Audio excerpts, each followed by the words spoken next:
시작하겠습니다. 서원이 되었으므로 제356회 경상북도의회 정례회 제3 개의합니다.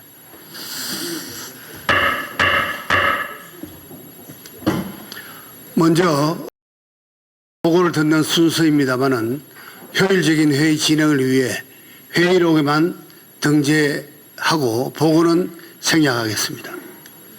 세부 내용은 전차 회의 모니터를 참고해 주시기 바랍니다. 안건 상정에 앞서서 5분 자유 발언을 듣도록 하겠습니다. 오늘은 김대진 의원님, 이형식 의원님, 윤종호 의원님, 김홍구 의원님, 이칠구 의원님, 박규탁 의원님께서 발언을 신청하셨습니다. 6분의 의원님께서는 발언을 지켜주시기 바랍니다. 먼저 문화환경위원회 김대진 의원님 나오셔서 발언해 주시기 바랍니다. 자랑스러운 260만 도민 여러분, 안녕하십니까? 안동 출신 문화환경위원회 소속 김대진 의원입니다. 존경하는 최병정 부의장님, 그리고 여러 선배 동료 의원 여러분, 본의원에게 5분 자유 발언의 기회를 주셔서 감사합니다. 경북은 현재 대기업 이탈, 일자리 감소, 청년 인구 유출 등으로 인해 심각한 어려움에 직면해 있습니다. 기업 유치를 통한 지역경제 활성화가 그 어느 때보다 절실합니다.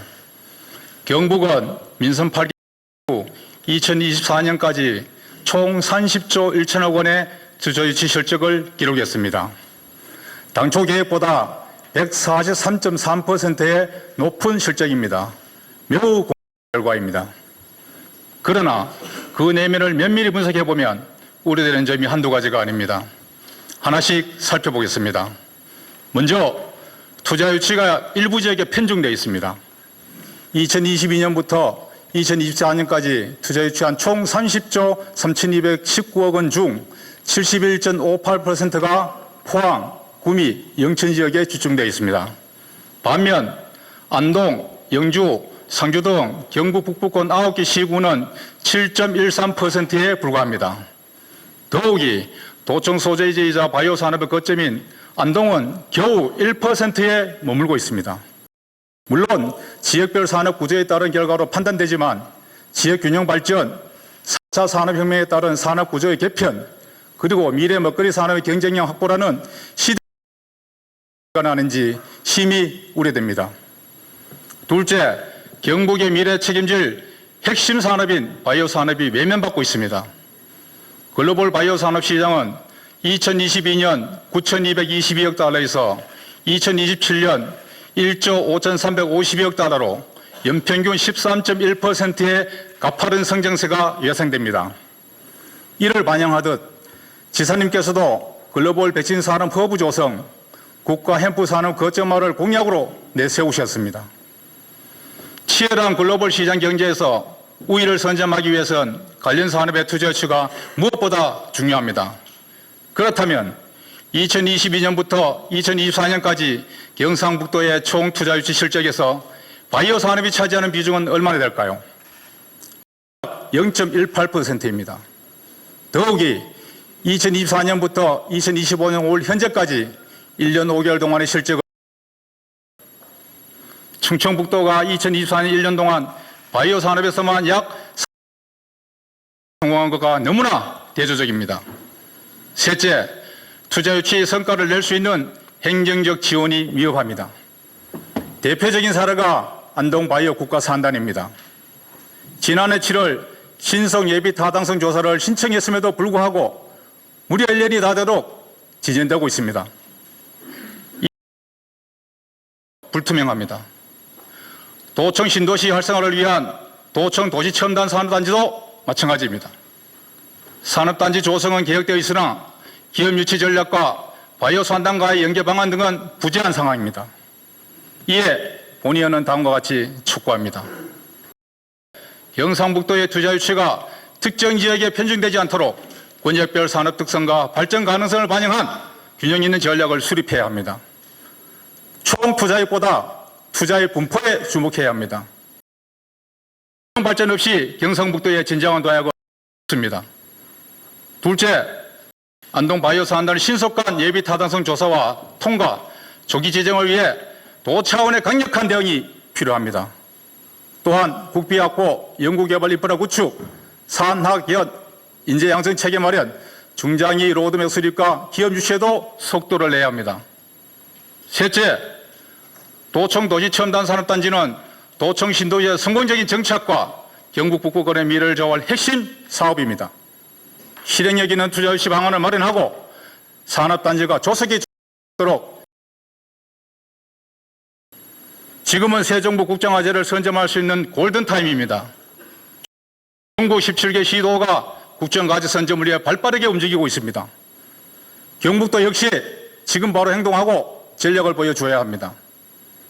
바이오 헬스케어 등 7대 전략산업을 통한 글로벌 경쟁의 확보가 공황구호가 아닌 실현 가능한 발전이 될 수 있도록 도 차원의 전략 재정비와 강력한 실행 의지를 촉구하면서 5분 자유발언을 마치겠습니다.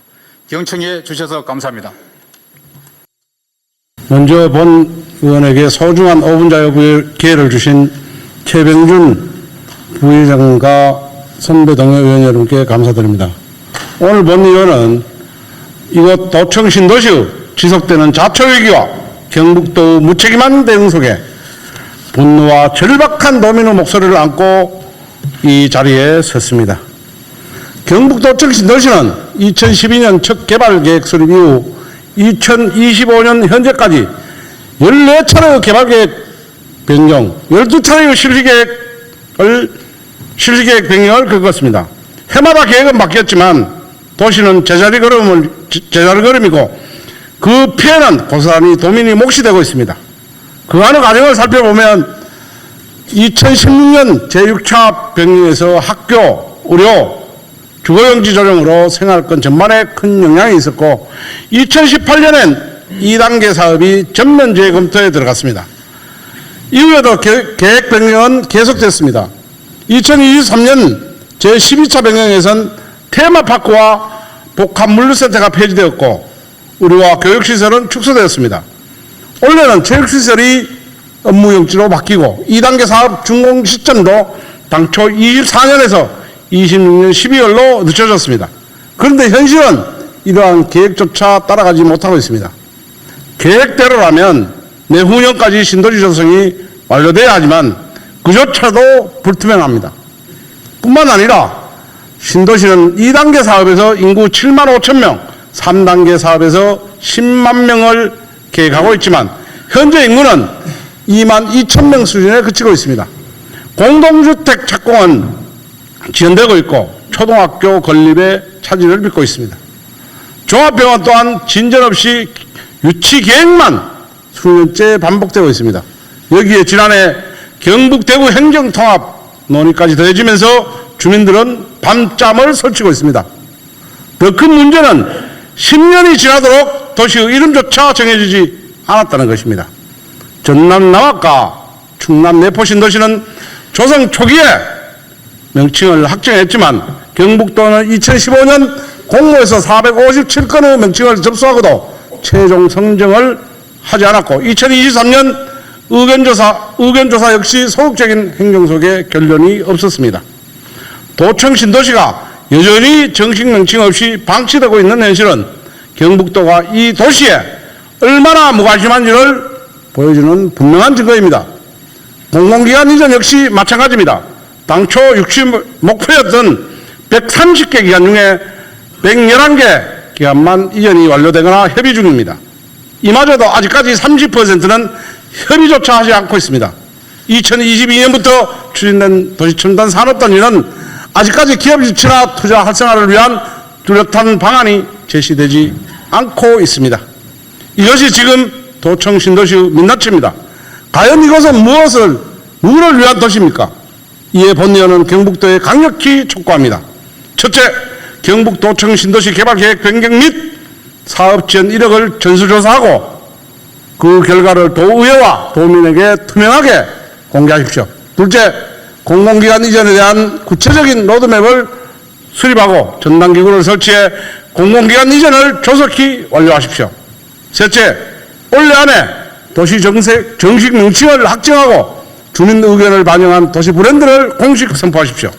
마지막으로 주거 안정과 병원 등 필수 기반 시설 확충과 관련하여 책임 주체와 이행 시점을 분명히 하고 실현 가능한 계획을 즉시 마련하십시오.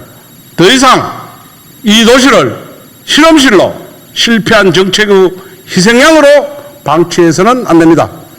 신도시가 진정한 자적도시로 도민이 안심하고 살아갈 수 있는 터전으로 거듭날 수 있도록 경북도의 책임있는 행동을 강력히 촉구드리며 이상으로 5분 자유 발언을 마치겠습니다. 끝까지 경청해 주셔서 감사합니다. 본 의원님께 5분 자유 발언의 기회를 주신 최병정 부의장님과 선배 동료 의원 여러분께 진심으로 감사의 말씀을 드립니다. 본 의원은 구미 국가산업 5단지 하이테크밸리의 업종 확대와 분양 가격 문제를 짚고 개선 방안을 제안드리고자 이 자리에 섰습니다. 구미시는 2024년 경북 전체 수출의 52.3%로 압도적인 1위를 차지하고 있으며 특히 구미 5단지는 우리 경북의 미래 먹거리를 책임질 핵심 산업단지로 경상북도와 구미시가 막대한 예산과 행정력을 투입하여 산업구조의 고도화 및 지역경제 활성화를 목적으로 조성한 국가 전략산업의 중심지입니다. 또한 통합신공항을 비롯한 주요 교통망과 접근성이 뛰어난 물류 이동의 효율성이 높고 이미 조성되어 있는 구미 1, 2, 3, 4공단과 연계하여 반도체, 전자산업, IT 등 고부가치 산업 유치로 시너지 효과를 기대할 수 있으며 지역 내 다수의 대학교가 자리 잡고 있어 전문 인력 수급이 원활하다는 이점이 있습니다. 특히 2023년도에는 5공단까지 전체 1천만 평 규모로 반도체 국가 첨단 전략산업의 특화단지로 지정되면서 많은 기대를 모았고 현재 2단계 사업을 조성하고 있습니다. 정부는 구미 5단지를 반도체 특화단지로 지정하면서 2032년까지 생산 유발효과 5조 3천억 원, 부가가치 유발효과 2조 8천억 원, 고용효과 6,500명이라는 장밋빛 전망을 제시했습니다. 거리에 걸린 수천 개의 환영 현수막은 시민들의 가슴을 벅차게 했지만 현실은 참담합니다. 구미 5단지 전체 면적 283만 평의 약 60%를 차지하는 2단계 구역의 분양 가격은 오히려 1단계보다 2배에 달할 것으로 예상되면서도 실제 입주 가능한 업종은 전자부품, 전기장비, 제조업 등 고작 4개로 제한되어 있습니다. 정작 반도체 핵심 공정인 소자, 소재, A4 제조업 등은 입주가 불가능합니다. 이유는 단 하나, 폐수 화학물질 규제 코드 제한 때문입니다. 반도체 특화단지로 지정했다고 말만 요란했지 정작 반도체는 들어오지도 못하는 상황입니다. 이게 무슨 반도체 특화단지입니까? 껍데기만 반도체 특화단지로 포장되어 있고 뜯어보니 쏙 빈 깡통입니다. 환경부 규제 등을 핑계로 소자나 소재, 제조와 같은 핵심 반도체 공정은 입주가 원천 차단되어 있고 장비 조립 업종만 가능하고 일부 대기업만 혜택을 받을 수 있어 지역의 중소, 중소기업은 사각지대에 놓여 있습니다. 고용 창출, 부가가치 유발 효과는 기업 유치가 현실화되었을 때 가능하지만 경상북도와 구미시는 마치 반도체 클러스터가 다 만들어진 것처럼 사실을 호도하고 있습니다. 이에 본 의회는 다음과 같이 촉구합니다. 첫째, 반도체, 소자 부품 등 반도체 관련 산업군이 입주할 수 있도록 업종 제한을 조정해 주시기를 촉구합니다. 둘째, 환경부와 조속히 협의하여 폐수 규제 완화 방안을 적극 검토하고 불가피할 경우 추가로 일반 산단도 신설 확대해야 합니다. 셋째, 중소기업 지원 확대와 지역 특성에 맞는 R&D 기반 시설이 확충이 병행되어야 합니다. 넷째, 조성 중인 2단계는 1단계 지역보다 업종을 4분의 1로 제한적이나 분양 가격은 오히려 2배 정도 예상되므로 지역 실정에 맞는 분양 현실화가 필요합니다. 존경하는 도민 여러분, 선배 도국료 의원님 여러분, 구미와 경북이 공동으로 대책을 마련하고 관련 부처와 긴밀한 협의를 통해서 구미 5단지 업종 확대와 분양 가격을 합리적으로 조정하고 더 많은 기업이 입주할 수 있는 환경을 조성해 주시기를 강력히 촉구합니다. 가감한 규제 완화와 현실적인 정책 전환 없이는 경북의 반도체 산업 전략은 실패로 끝날 것입니다. 도지사님, 하이테크밸리, 첨단 반도체 산업 등 구미는 우리 경상북도 미래 산업의 메카입니다. 경북의 새로운 도약을 위해서는 구미의 동력이 꼭 필요합니다. 도민 여러분과 의원님 여러분께서 함께 해주실 것을 간곡히 당부드립니다. 경청해 주셔서 대단히 감사합니다.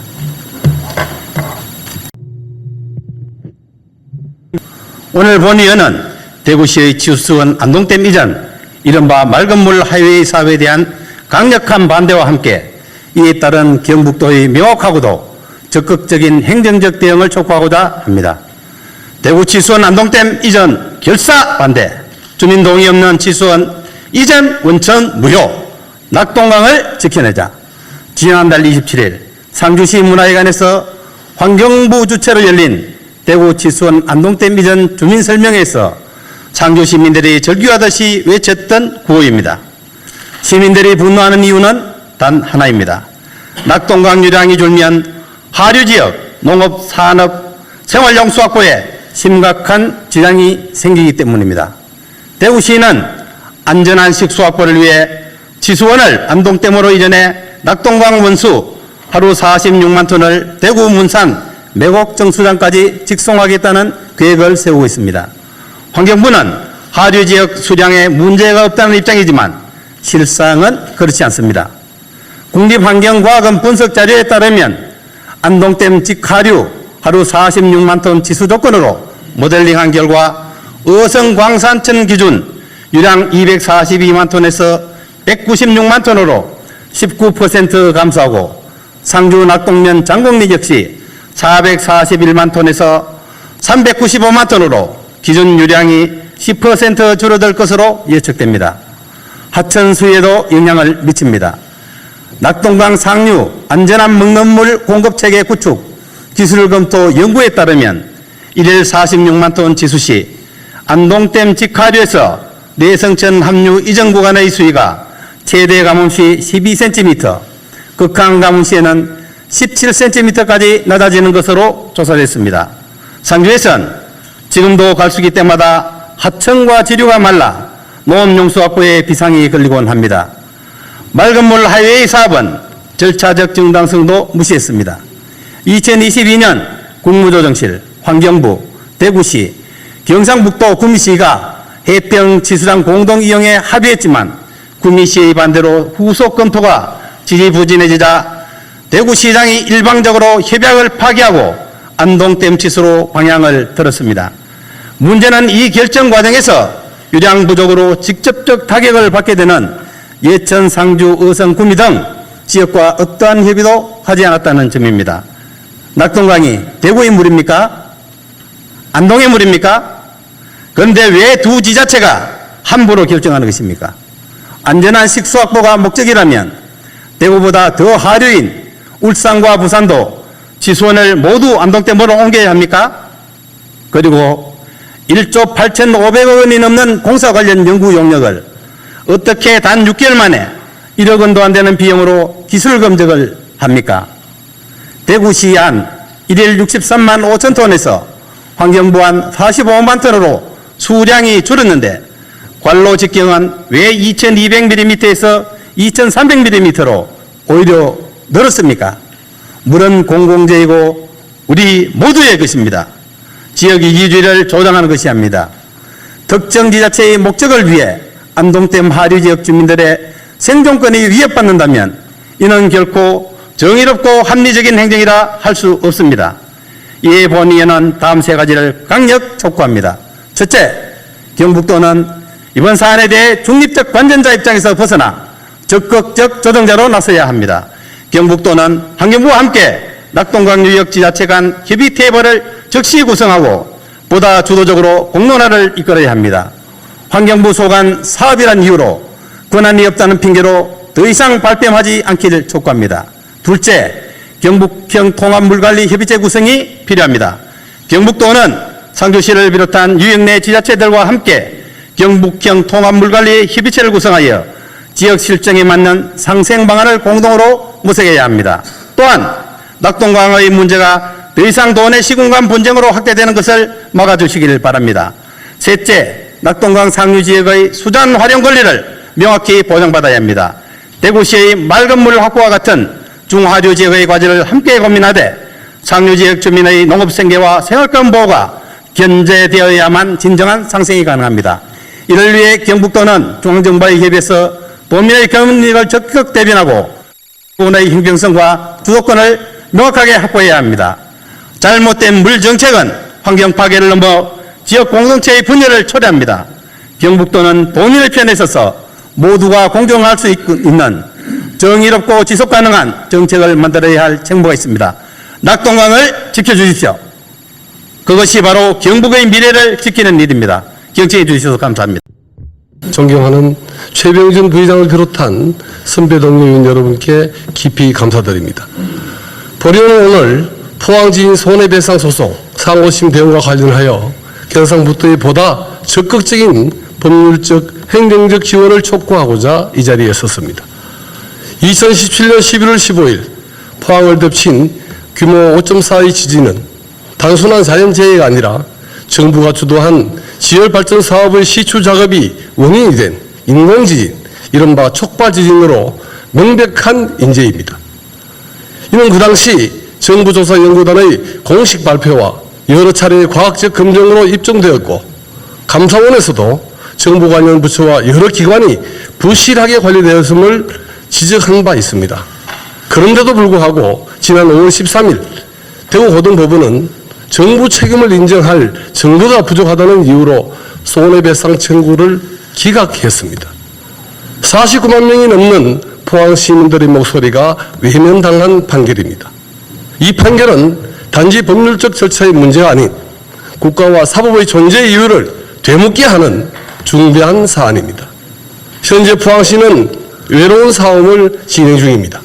최근 변호사 비용 지원이 가능한 조례 제정을 비롯해 자문위원회 구성 등 대책에 나서고 있습니다.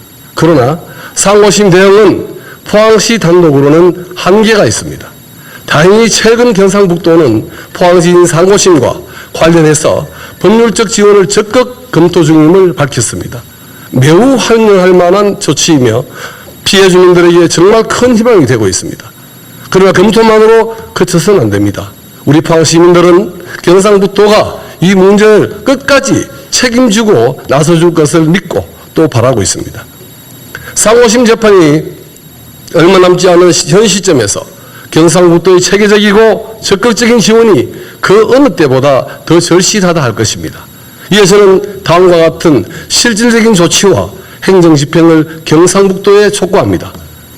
첫째, 포항지진과 같은 재난 관련 공익소송의 법률 비용을 지원할 수 있도록 경상북도 차원에서의 법률구조 지원에 관한 조례 제정을 제안합니다. 지방자치법과 지방재정법상 법적 근거가 있으며 실제로 법률구조 사업에 대한 광역자치단체의 지원은 시대적 요구이기도 합니다.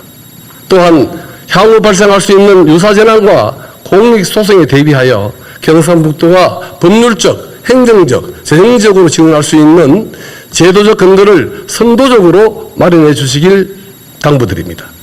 둘째, 상고심 판결이 얼마 남지 않은 상황에서 광역 차원의 법률 지원단을 적극 구성하여 포항시와 공동 대응에 나서야 합니다. 앞서 경상북도가 밝힌 포항지진 법률지원 공식 TF 구성을 서둘러 주십시오. 지금은 포항시와 경상북도가 통합된 법률 대응 체계를 갖춰야 할 시점입니다. 시도 간 소송 방향의 조율, 대법원 상고심 대응, 외부 변호사단과의 협업을 하나의 테너로 모아야 합니다. 셋째, 재난재해 관련 전문가 자문위원회를 공식 발족해야 합니다. 현재 포항시는 지진 법률, 재난행정 등 각 분야 전문가로 구성된 비공식 자문단을 운영하며 상고심 전략을 수립 중입니다. 이 같은 대규모 재난재해는 언제든지 발생할 수 있습니다. 이제는 경상북도도 산불이나 수해, 지진 공리 소송 등과 관련한 광역단위의 전문가 자문위원회를 구성하고 공식 행정기구로 권한을 부여해 예산과 인력 지원이 가능하도록 제도화해야 합니다. 존경하는 동료의원 여러분, 그리고 공직자 여러분, 포항 지진은 포항만의 문제가 아니라 경상북도의 문제이면서 나아가 대한민국 공동체의 책임이기도 합니다. 경상북도는 도민과 포항 시민의 아픔을 공유하며 정의와 상식을 바로 세우기 위해 모든 역량을 집중해야 합니다. 도민의 권리를 지키는 최후의 보루로서 법률적, 행정적 지원을 위한 발빠른 실행과 조치를 통해서 상고심에서 반드시 승리할 수 있도록 힘을 모아주시길 다시 한번 간곡히 당부드리면서 5분 자유 발언을 마치겠습니다. 경청해 주셔서 감사합니다. 존경하는 260만 도민 여러분 안녕하십니까. 문화환경위원회 소속 박규탁 의원입니다. 존경하는 최병전 부회장님 그리고 선배 동료 의원님 여러분, 본 의원에게 5분 발언의 기회를 주셔서 대단히 감사합니다. 먼저 지난 초유의 경북 산불로 아직도 많은 사원이 남아있고 많은 피해 도민들이 일상으로 복귀하지 못하고 있습니다. 좀 더 빨리 일상으로 복귀할 수 있도록 우리 모두 함께 노력해야 합니다. 국가와 지방정부는 피해 지원과 재난 대비 안전대책 마련에 소홀함이 없도록 해야 할 것이며 의회 또한 그 역할을 다하도록 노력하겠습니다. 본 의원은 경북도와 도 산하 공공기관 공직자들의 혈세 낭비를 초래하는 방만한 업무 추진 행태와 지역 정세를 혼탁하게 하는 불필요한 언행으로 인한 문제점을 짚고 공직자로서의 막중한 책임의식과 신중한 처신을 당부드리고자 이 자리에 섰습니다. 공직자 여러분, 공직자의 존재 이유는 도민의 안전과 행복을 지키고 도민의 신뢰를 얻는 것입니다. 그러나 일부 도 산하 공공기관의 방만한 운영 실태와 업무 추진 과정에서 드러난 고위공직자들의 언행을 보면 우리 공직자들이 과연 이러한 기본을 마음에 새기고 있는지 되묻게 됩니다. 민선 8기 지사님께서는 공공기관 통폐합이라는 큰 혁신을 추진하며 도산하 공공기관의 슬림화를 통한 효율성 증대를 약속하신 바 있습니다. 이에 따라 문화, 복지, 산업 분야 8개 기관을 4개 기관으로 통합했습니다. 그러나 현실은 어떻습니까? 통합한 모 산하기관의 경우 이원화된 조직 운영, 부적절한 회계관리 등 도민의 혈세를 물쓰듯하는 방만한 경영이 행정사무감사, 본회사 심의 과정에서 수차례 도마에 올랐음에도 불구하고 조직의 쇄신과 변화를 꾀하기는커녕 대표이사는 주 3일 출근하는 비상임이라는 근무 형태를 이용하여 출퇴근 기록도 없고 업무와는 1도 관련 없는 강의를 다니며 심지어 가정을 전제로 임기가 상당기간 남았음에도 불구하고 타 기관으로 이직을 꾀한다면 이는 임명권자에 대한 신의를 저버리고 기관장으로서의 책무를 내려놓았다는 생각마저 들게 합니다. 또 직원들이 가진 전문성 강화를 위해 노력해야 할 고위 간부들은 통합 후 조직도와 맞지도 않는 업무 분장으로 본인 스스로도 무슨 일을 해야 하는지 망각하고 있는 실정입니다. 또 다른 도 산하기관의 기관장의 경우에도 불필요한 업무 추진비 사용을 비서실 명의로 처리하고 불필요한 조직 확대, 사업 추진 계획이 모호한 수많은 MOU를 체결하고 최고급 성형차와 비즈상공을 이용한 자진 출장 등 지사님께서 말씀하신 재정 절감과 효율성 제고라는 기관 통합의회를 전면 부인하고 있습니다. 이러한 상황에서 소관 상임위에서도 수차례 지적하였음에도 불구하고 지적한 직후인 지난 4월 중순부터 5월 말까지 휴일을 제한 근무일 30일 중 30일을 불필요한 출장을 가고 업무 추진비 사용에 끄집김 없는 행태를 보이는 것은 내실 있는 경영을 하리라는 도민의 믿음을 무너뜨리는 처사로밖에 볼 수 없습니다. 특히 지난 3월 발생한 대형 산불로 여전히 고통받고 계신 도민을 외면한 채 조직이 가진 권한과 예산을 사적 이익이나 권위 유지의 수단으로 여기는 이러한 행태는 도민으로부터 믿음을 저버리는 일임을 명심해야 합니다. 또한 공직자는 말과 행동과 모두가 공정하고 신중해야 하며 정치적 중립을 지켜야 하는 의무가 있습니다. 최근 경상북도 산하 일부 공공기관 고위직 임원 및 도청 간부 공무원들이 직위를 유지한 채 자기 스스로를 내년에 있을 지방선거 함합행에 올리는 일이 비일비재하고 일부 공직자들이 이를 부추기고 다닌다는 말이 곳곳에서 들려옵니다. 이러한 행위는 공직자 본연의 업무와는 아무 관련이 없으며 조직 내 불필요한 갈등과 업무 영향자를 초래함은 물론 업무 공백 발생 시 모든 피해는 도민의 몫이 될 수밖에 없음을 무겁게 받아들여야 합니다. 존경하고 사랑하는 경상북도 공직자 여러분, 공직자는 도민을 위한 봉사자입니다. 다산 정약용 선생이 강조하신 애민과 청렴, 건전과 공정 그리고 신중이라는 목민간의 기본 덕목은 지금 이 자리의 모든 공직자들에게도 부동의 기준이 되어야 하며 그래야만 정책에 대한 신뢰로 이어질 수 있습니다. 경상북도와 산하공공기관의 모든 공직자들은 각자의 본분을 잊지 않고 도민을 위해 일할 수 있도록 노력해야 할 것입니다. APEC 정상회의라는 대규모 국제행사가 코앞에 다가왔고 산불 피해 지역 주민의 고통은 여전하며 지역의 현안들이 산적해 있는 막중한 시기입니다. 공직자의 은행 하나하나가 도민께 믿음이 되고 힘이 되도록 정치적 중립의 의무를 다하고 미래지향적이고 상식적인 방식으로 맡은 바 소임을 다해 주시길 다시 한번 간곡히 부탁드립니다. 이상으로 본회의의 5분 자유 발언을 마치겠습니다. 경청해 주셔서 감사합니다.